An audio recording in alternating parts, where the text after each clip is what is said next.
Day 125 English vocabulary class.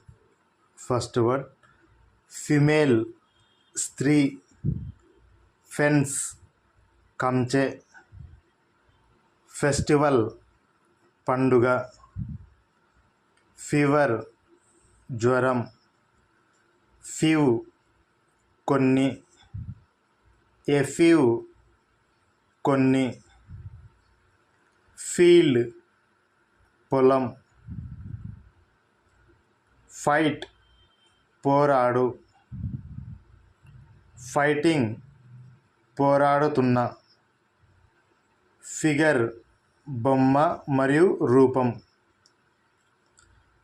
Okay, that's all friends. మన video కానీ మీకు నచ్చినట్లయితే మన ఛానల్ని సబ్స్క్రైబ్ చేసుకోండి, లైక్ చేయండి, అలాగే షేర్ చేయండి. Thank you. బాయ్.